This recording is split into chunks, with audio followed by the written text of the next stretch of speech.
Good morning, night, or afternoon. My name is Torres. I'm a marketing major at the University of Mary Washington, and this is my first ever podcast episode. I've always joked about starting my own podcast, but there was never anything I felt passionate enough about to want to sit down and actually record it.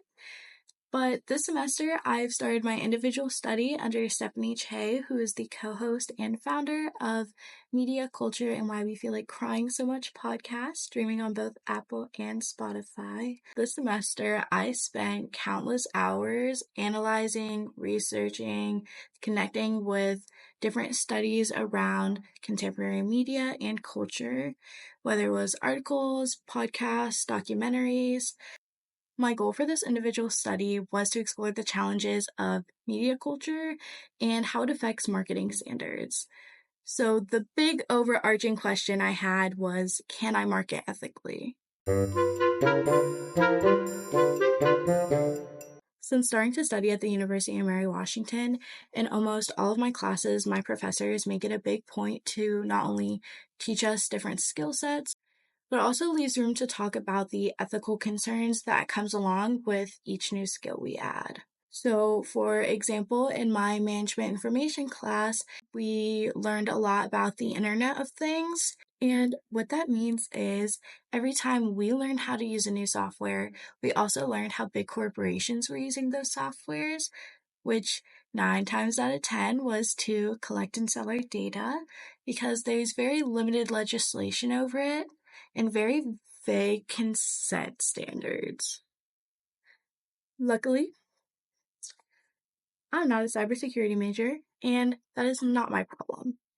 However, I am a marketing major, so that's maybe kind of sort of worse because marketers are actually the ones taking advantage of that data, whether it's to sell it or to micro-target and potentially even brainwash you a little bit.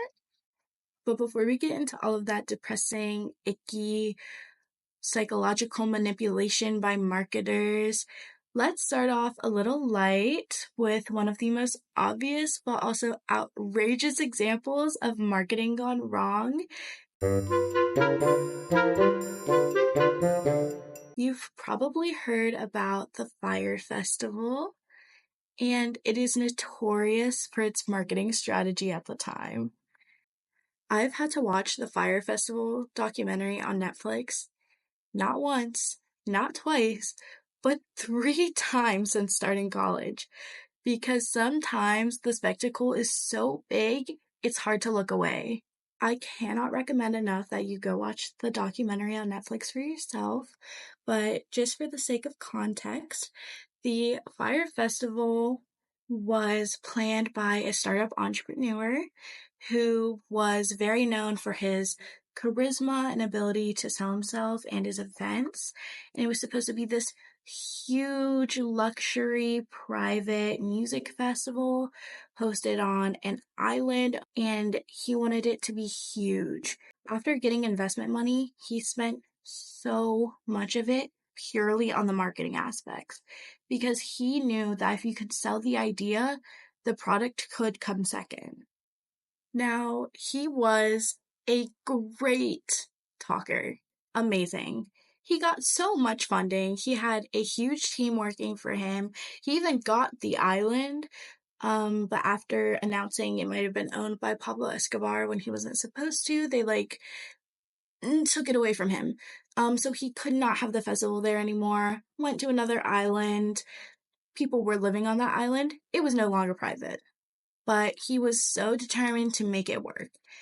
The Fire Festival focused on 2 things when it came to their marketing strategy. One was social media presence, and the other was their celebrity-filled commercial. On social media at the time, they were really pushing this branding of luxury festival, exclusive. At the time, social media influencers, social media models were getting really big. So they were kind of pitching it as, oh, if you get seen here, you're cool, you're exclusive, you're gonna be Instagram famous too. What really made a splash for them was they just posted an orange square on their Instagram. And then suddenly all of these influencers, all these people who wanted to seem cool, who wanted to make it known that they were going to this event, also posted the orange square. But what really sold Fire Festival to a lot of people and gained credibility that they did not deserve, but what gave them this credibility was they had a commercial full of celebrity models. The best models, all crammed into one little boat. And it's just videos of them having a fun time on an island, showcasing this island. Before they got kicked off of it, they were showcasing that island on the commercial. And it was them just all having fun, all these really attractive girls. Just like at the time, the way they promoted it, it seemed like all of those people were definitely going to be in attendance. So it was also creating this expectation that celebrities and models were also going to be in attendance of this exclusive luxury event. Now, again, the guy who started this was not an event planner. Everything that could have gone wrong went wrong. They, again, had to move locations. He didn't secure proper lodging, food, water, musicians, stage. Nothing was done right. And they never publicized that. So imagine for months, everything's going wrong. Everyone knows it's not going to work. And then they don't put that out. There's no announcement. There's no cancellation. Nothing. Hundreds of people fly to this event on an island that was claimed to be luxurious and private, and it's not private. It's run down. It rained, and there's these barely put together tents. Nothing fancy, nothing fun in sight. And they're like stuck there for days because they don't have like a real good airport system there, because it's just an island, like there are some locals that live there, but that's just about it. They don't have like constant flights going in and out of there, so people are stuck there without proper food, water. So many people got heat stroke, so many people got sick. Fortunately, no one was seriously injured from the event, but people were so mad at the fire festival. And so many people went, and the tickets were so expensive. And at the end of all of it, they got like nothing. They did not get their money back.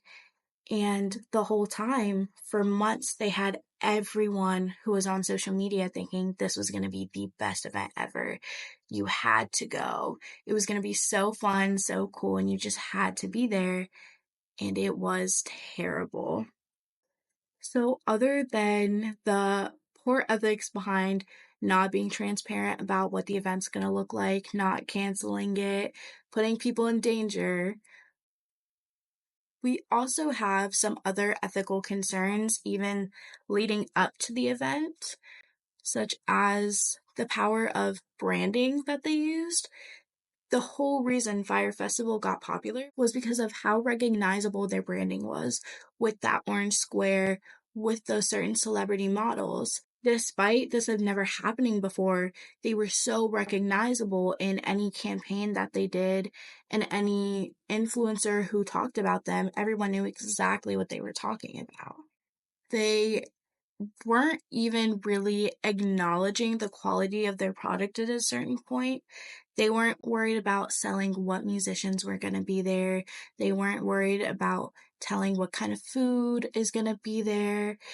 I mean, it was mentioned vaguely, but what they really marketed was their brand, what the event stood for, what the aesthetics appeared to be, which was luxury, private, influencers. And so people who wanted that lifestyle, who wanted to be perceived that way, were commodifying themselves. They were like, hey, I really want to be an Instagram influencer, and all these influencers are probably going to be there, and I want people to see me there, so I'm going to go.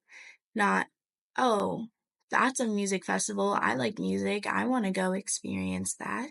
It's going so people can see you go.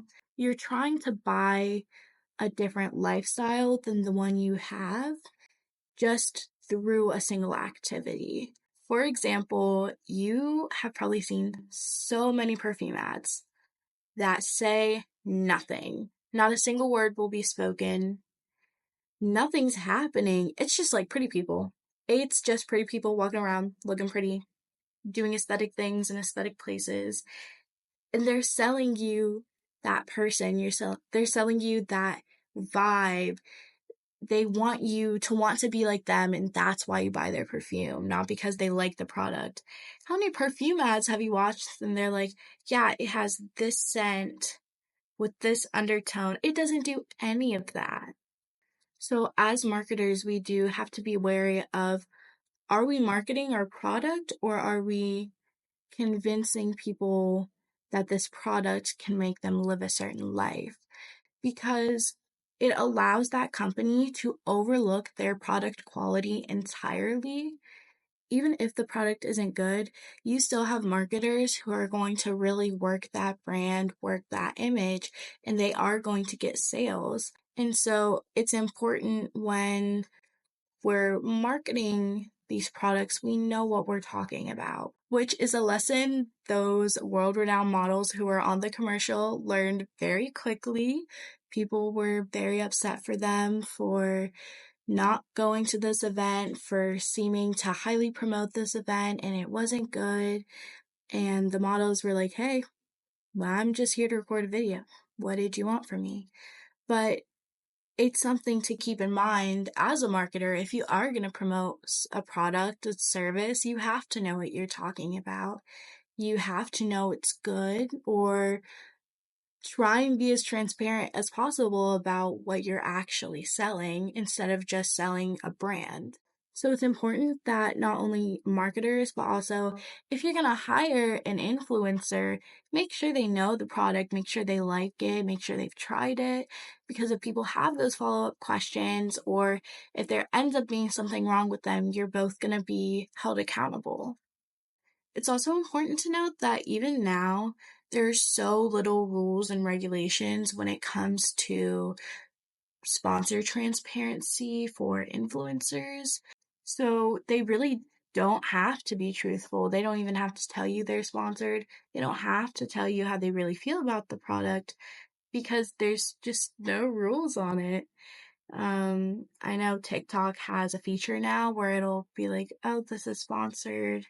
Here's the link to buy, but that's very obvious sponsorship. There's also going to be like political social sponsorship where people are asked to endorse people and get paid, especially right before election season. Another big ethical concern when it comes to Fire Festival is persuasion versus deception. Obviously, the people planning Fire Festival knew for months there wasn't going to be proper lodging or accommodations or music or activities, and they knew that what they were selling was not going to be what they produced. So, at what point were they embellishing versus what point were they just lying? At the very beginning, they probably did think they were going to do all those things, but at a certain point, they knew they weren't going to have anything. And that whole time, their marketing and branding was completely consistent. But also, those people were working for Fire Festival. Those marketers had to do what they were told. If they didn't, they were fired. Although a lot of corporations have ethics chairs, when it comes to marketing, data collection, anything like that, they have an ethics chair within the company, but they work for the company, guys. To a certain extent, they're going to voice their opinions, but they can't stop the company from doing what they want to do. They are going to say whatever the company needs them to say for perception purposes, because they could get fired, they could get replaced. The only real checks and balances there could be is if it was an outside company or corporation or ethics committee that was able to have an actual say in what the company does. But when it comes to marketing, you have to be very careful about what company you work for and what they stand by and how consistent their products and services are with how they market them, because you might be put on the spot to say, oh, this is so much better than it actually is, or guys, you have to do this, you just have to, and you don't agree with it. So, what I took away from the Fire Festival was to ask myself the question, is what I'm selling real? Am I really marketing the product? So, yes, not only was the Fire Festival extremely poorly planned, but it's also an obvious example of misleading marketing. But what happens when marketing knows exactly who you are, how you think, how you consume? Beyond branding, marketing is also a form of data manipulation. Probably one of the most eye-opening documentaries I've watched to date is The Great Hack. It's also on Netflix. It came out in 2019 and it investigates a company called Cambridge Analytica. They had already had some scandals before about collecting data and how they used it when it came to England and their politics. But during the first Trump election is really when Cambridge Analytica started making a big impact on America. Cambridge Analytica got over millions of data from Facebook users without consent. Facebook claimed to have no part in it, but that wasn't really supported by the investigation. But who knows? Who knows? They might have been innocent. But this is about Cambridge Analytica. And they had all this data. It was proven, it was shown in court that they did have this data somehow, someway, even though Facebook said they didn't sell it. But Cambridge Analytica had millions and millions of data that was given out without consent. And what is so important about this data specifically versus what everyone else kind of already has their hands on? Everyone already has your demographic information, in case you didn't know. Any website that you use the cookies for, most of the apps you have, they have your demographic information. I'm so sorry to break the bad news. They know your sex, they know your age, probably know your ethnicity. But what made Cambridge Analytica so different at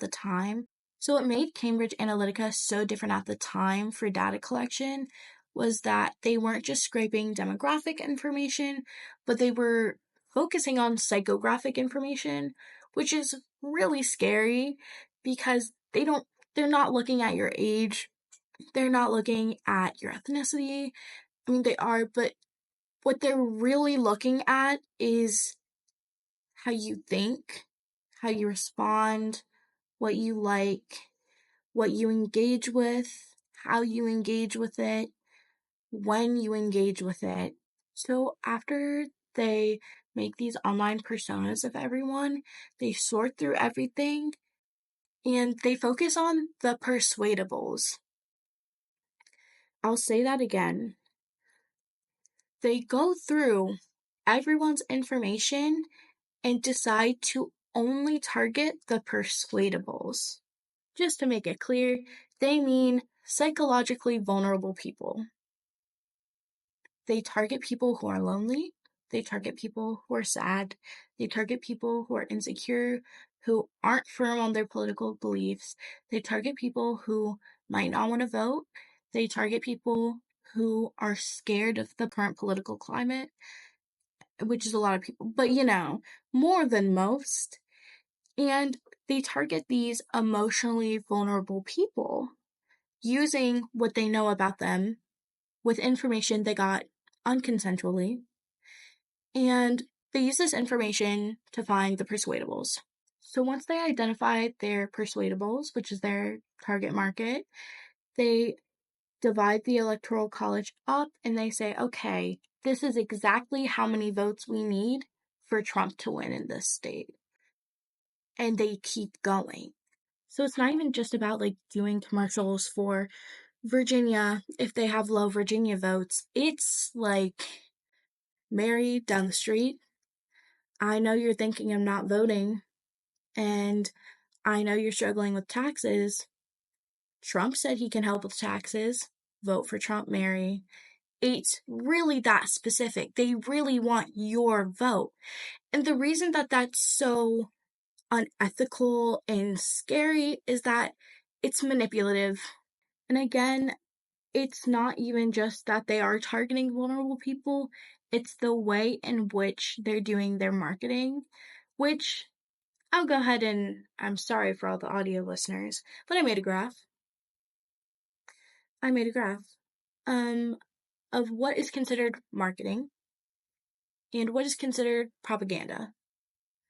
So marketing, you are promoting a real product or a real idea. You're targeting a broad audience. Target market, yes, but it's a broad audience nonetheless. You can use emotions, you can try to elicit emotions, but you leave room for choice and you encourage an action, whether it's buying, interacting, voting is even fine. That's all marketing. But propaganda, that is when you're hiding your true intentions. It's micro-targeting people to maximize the psychological effect.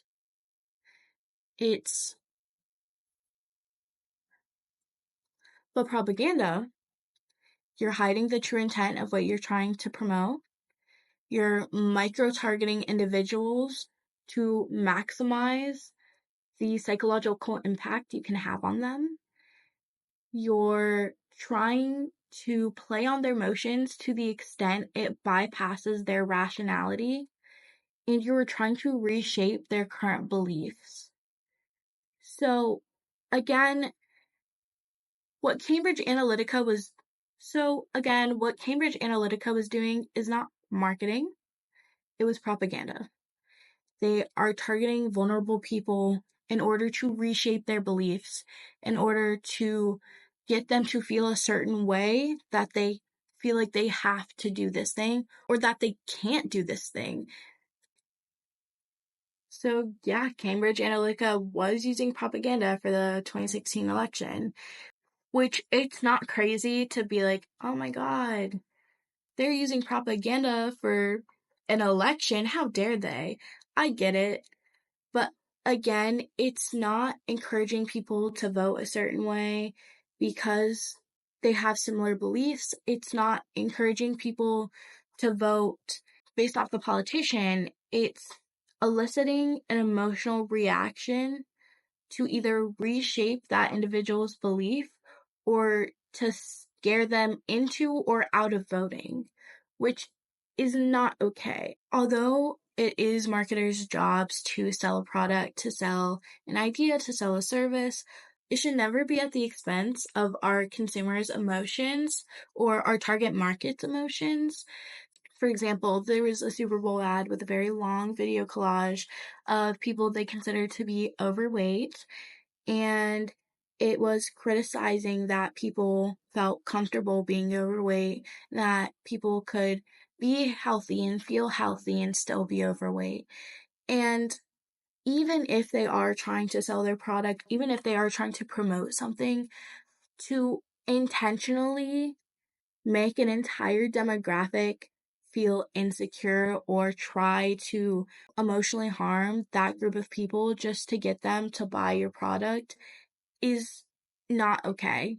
That is a very clear example of unethical marketing. And just like those marketing tactics, Cambridge Analytica intentionally made people angry, made them scared, made them anxious, made them distrustful of politics and the institutions around them with the intent to engineer emotional hijacking.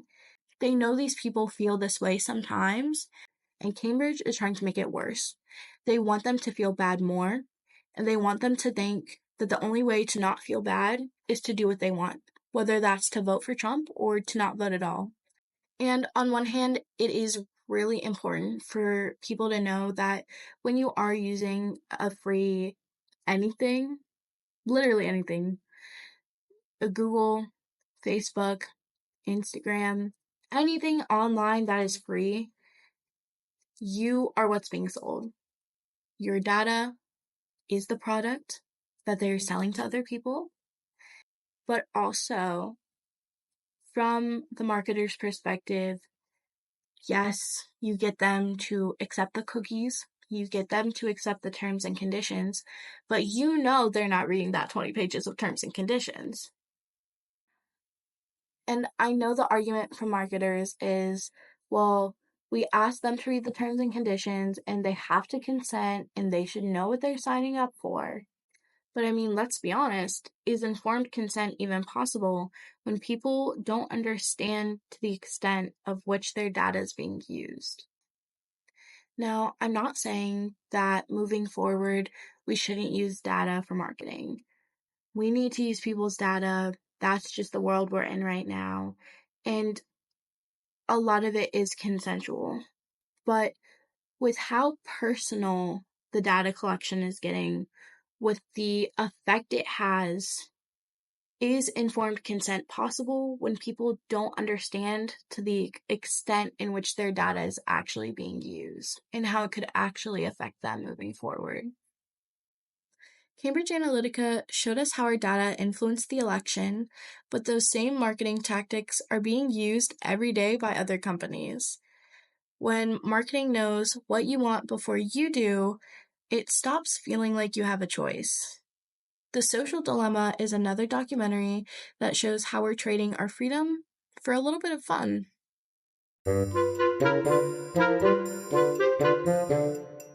The Social Dilemma dives into how other companies are using your demographic and now psychographic information.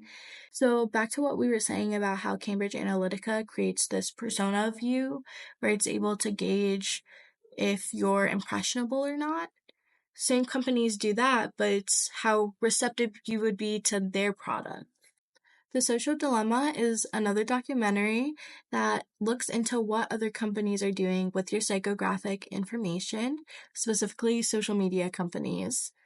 When it comes to these social media companies, specifically YouTube, but we're also talking Meta, X, whatever else they've rebranded themselves as so they don't have to take accountability for their past actions, especially with data scraping. But I digress. What these companies are really interested in is not just impressions, it's not just how many people saw it, it's not how many people clicked. What they really care about is how long people are watching for. So, in order to optimize your watch time, these algorithms are going to keep feeding you the same content they already know you like. So, for example, if you like a cat video, it's going to show you 50 more cat videos.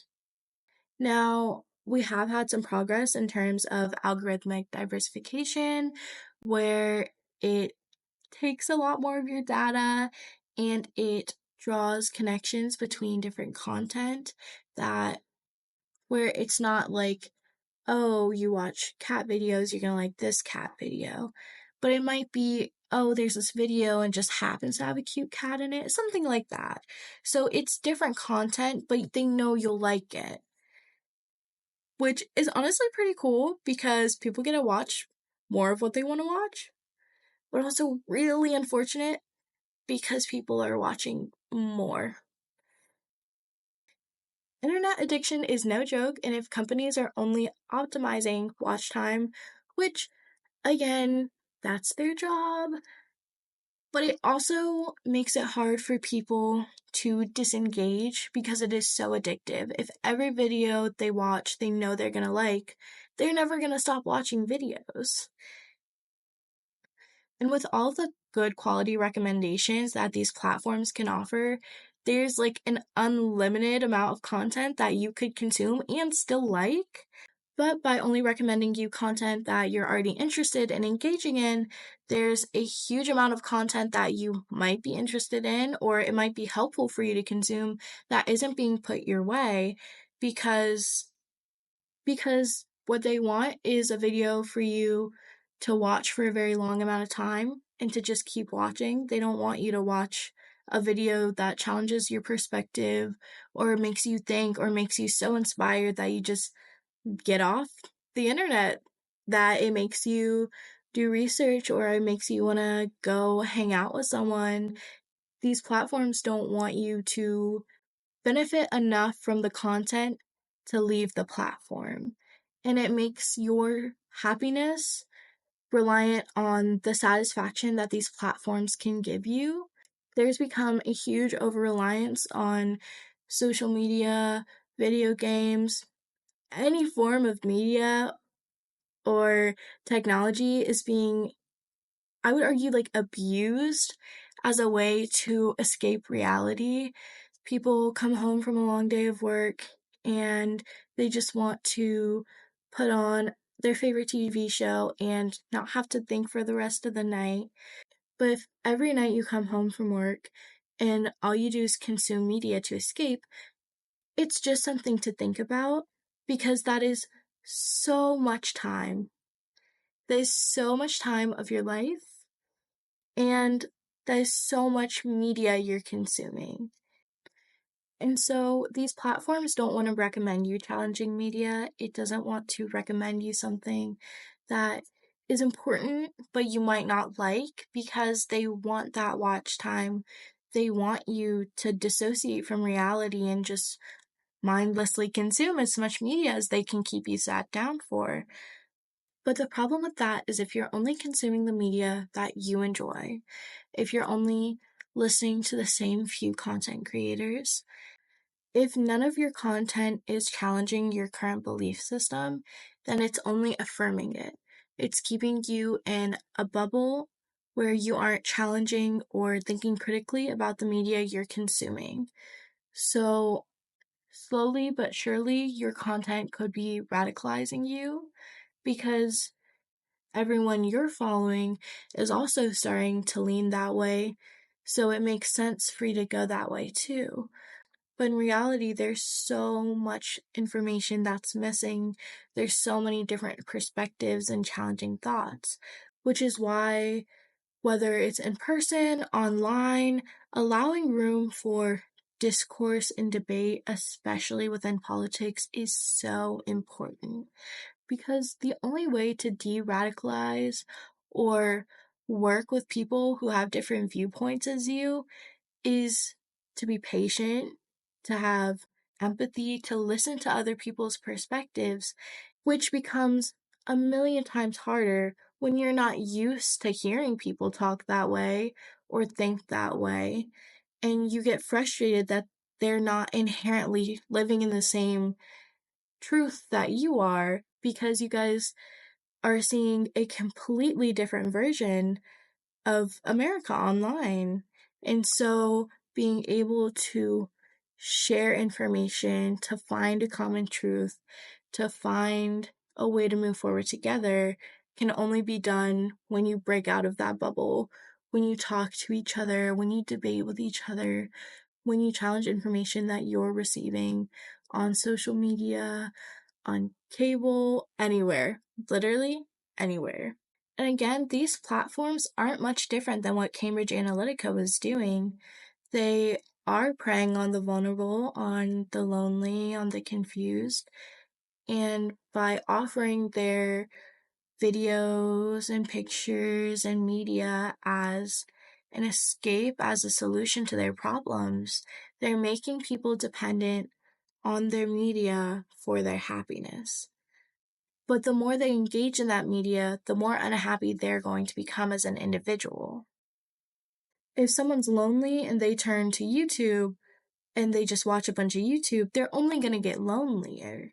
It creates this really addictive satiation cycle to convince people that they can be content if they just consume a bunch of media, when in reality, it's only isolating them and dissociating them more from the real world. It's hard to not associate your marketing with social media, nor would I recommend that, especially in this generation when so many people are relying on trends for their brand or how they promote themselves, which comes from social media. Small businesses and big corporations alike focus mainly on social media marketing. But is it possible to market ethically on a platform designed to create an addiction? At this point in my research, I was no longer weighing which marketing tactics were the most ethical. It became about how marketing is keeping a broken world feeling functional, which led me to my most recent piece of media, hypernormalization. Hypernormalization is a documentary by Adam Curtis. It was published in 2014 and is about 2.5 hours long, but it is completely free and uploaded to YouTube. And as always, I highly recommend you check it out for yourself just to see what you can take away from the piece. And since I'm really skipping over the content portions of these documentaries, hypernormalism shines a light on how marketing works in the political world and how it's been working for a very long time. Although I don't plan to pursue a career in politics and I am really hoping to find a job in digital marketing, after all the research I've done, the two are so interconnected. Hypernormalism explores the power of marketing on a political and global level. The documentary explains how marketing is a tool and a weapon. It's no surprise that marketing tends to embellish the product or service it's trying to sell. But this documentary explores how governments and corporations create a simplified narrative, especially false narratives, to manage their public perception. These narratives were designed to keep people passive and society stable, even as power was shifting or war was ensuing. The film argues that we now live in a world where we all know our system is broken, but go along with it anyways, because the illusion feels safer than facing the truth. What marketing did and is currently doing is selling calm and hope to the masses. Not a product, not a service, an idea, a mindset. Going back to the propaganda we were talking about earlier, it's trying to convince someone to think a certain way to benefit their structure. Marketing goes about this in two different ways. The first is the false narratives, simplifying what's going on to make people feel better, encouraging hope, spreading propaganda. In times of war, we'll produce war movies. In times of internal social conflict, we'll produce dystopian movies. And the reason we do that is to promote dissociation. This marketing strategy can best be explained through Aristotle's term catharsis, which is an emotional release and purification an audience has while watching a tragedy. Now, this can be applied in a lot of different ways. When we're talking about dystopian movies, people are able to go to the movies, watch it, consume it, and feel it. They feel radical, they feel punk, they feel like they've rebelled, that they share those ideals. But in reality, they don't do anything. They feel like by consuming the tragic media, by consuming the idea of a tragedy in their own society, they experience it and are free of that thought. And very rarely does it lead to a follow-up action. The biggest example I can think of, and one of the most relevant right now, especially with all of the genocide going on and fascism on the rise, is the complete disregard and disassociation when it comes to shock photos. There are videos and pictures of so many people suffering in war, dead, starving, and it just does not faze people because we're so used to consuming tragedies. We're in this constant state of catharsis every time we open our phone and there's a current event. We feel like we're experiencing it, we're consuming that media, we feel bad, we want to help, we feel like people should help, we like the video, keep scrolling. The way our social media platforms and media has made it so hard for people to share a common truth because there's so much media being released at one time, so many different perspectives. And there's so many different tragedies going on all the time, and we have access to all of them. This is also, and also especially when we're talking about tragedies, it's important to mention Gaza. And this is one of the first times in history the victims of a genocide to be currently documenting, posting, and the word about it getting out straight from them, their personal videos, their experience is being published everywhere, and there's still so little action being taken to help them. Because being able to consume media and still take action is so hard for people.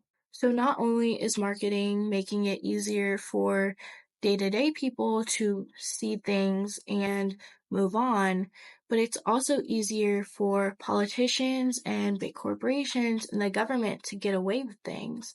Because by simplifying a narrative or shifting the blame using branding or marketing strategies, they're able to cover up problems that they can't or will not fix. Adding on to that, marketing also is able to create an illusion of progress. Because of all of the bubbles people are put in on social media and the intense radicalization going on between the two parties, a lot of leftists and Democrats were really shocked when Trump won the election because they're so used to only interacting with their own circle. They think their numbers are so powerful that they either just assume that everyone's going to go out and vote and they don't have to, or they do and they just assume everyone else did. But in reality, the numbers weren't there, and people were shocked. Beyond just Trump winning the election, so many people across America are shocked by his policies being passed.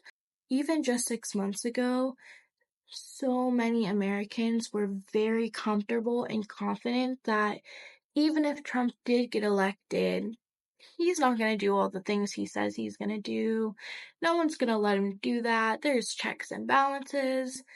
But we're shocked when the convicted felon didn't follow the Supreme Court order. He's a criminal. I don't know what you expected. And in such a short period of time, there's been so many attacks on marginalized groups through legislation, whether it's deportation, immigration, voting rights, women's health care, DEI being taken away. All of these really important institutions and policies we thought were never going to change, that were so beneficial. It's why would anyone consider taking those away? And within 100 days, it was gone, with little to no pushback from the entire Republican Party. And so, if we're really looking at it, were we ever a stable country? Were our rights ever really protected? Because it felt like America was really good at telling us we were safe and we should be happy. But in reality, it took one president to take that all away. But I understand why politicians, why the American government would do it. A simplified reality is a lot more manageable. It creates a lot less pushback. You're able to sell a commitment and not follow up. You can say you stand for something and you won't have to do anything if you can market yourself properly. For example, Target has been known for their Pride Month collections. Every year for the past 5 or so years, they've made so much money off of their LGBTQ plus collaborations or merchandise every June. But Target was one of the first big corporations to get rid of DEI. They profited off of the queer community for years and were the first to stop supporting them when given an option. We as a society knows that there's something wrong. There's a Marxist theory called false consciousness, where you know there's something wrong with the system you're engaging in, but you continue to do so anyways. After spending the entire semester researching, I've come to accept the hard truth that marketing is not just selling products, it sustains capitalism by keeping people consuming, distracted, and emotionally contained.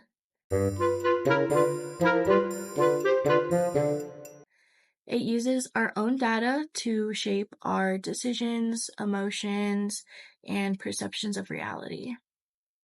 Even the news, protest footage, shock photos, all of it gets consumed by the spectacle and dispersed by algorithms to people who won't take any follow-up action. And deep down, we know there's something wrong. We joke about it all the time, and it's not some big secret. Genocide and fascism is being arguably overexposed on the media now more than ever. But the marketing is so good that people still feel safe, they still feel entertained, and they're content. So back to my original question, can I market morally? Yeah, probably not. But learning about media and how it's being weaponized in America, I don't feel like walking away from the job would be the right thing to do either. I've just scratched the surface of learning how the system works and how to analyze media more critically, not just as a student or a marketer, but also as someone who might never know true happiness, true free will, or even just the truth. But what I do know is that the only way to find out if ethical marketing exists is to keep learning. I might never find the way, there might not even be a way, but at least I will have tried. Because the spectacle is strong, but the truth is still worth chasing.